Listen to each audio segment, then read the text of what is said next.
Hey, thanks for joining this edition of the Compliance Compass. And we continue our conversation regarding really what I would call the culture series.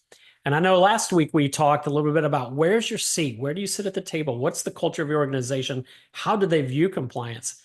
But today we're going to talk a little bit about how you interact with those in the business. Now, the reason I share this, not everybody has the same philosophy.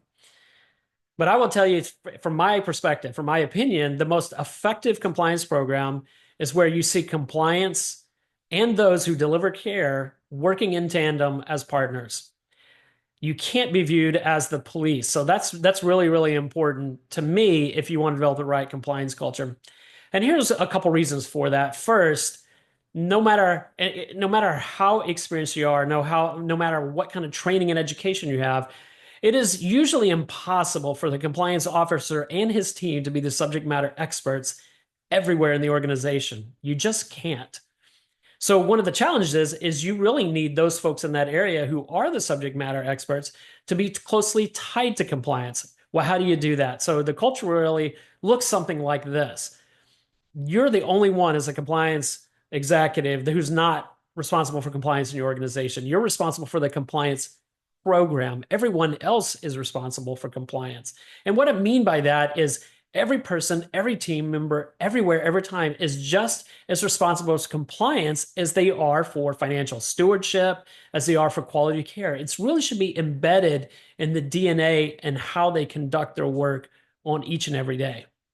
Those folks know their business better than you. And I often think about compliance. Compliance's role is really not to do the compliance work of a department. It's really more to help those departments set up effective monitoring practices.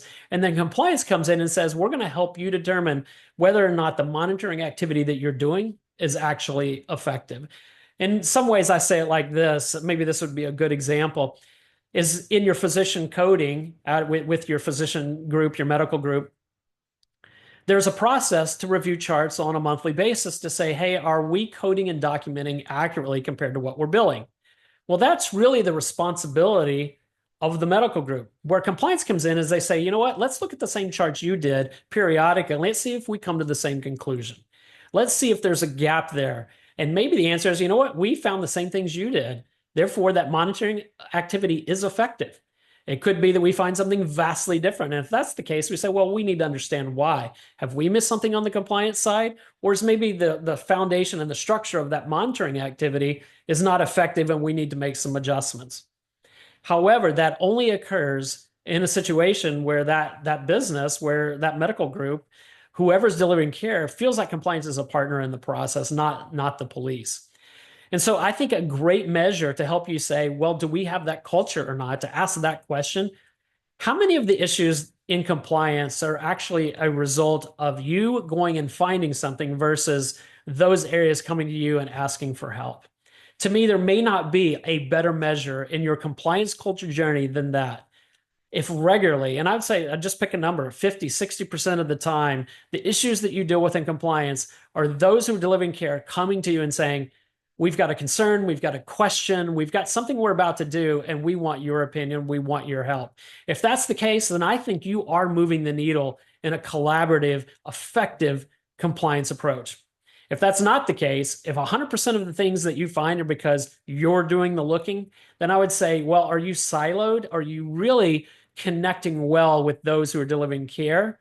Or are you just acting like the police and people are afraid to talk to compliance? So I say that, I challenge you with that because that collaboration, that partnership, that's what truly moves the needle on effective compliance program. Have a blessed day.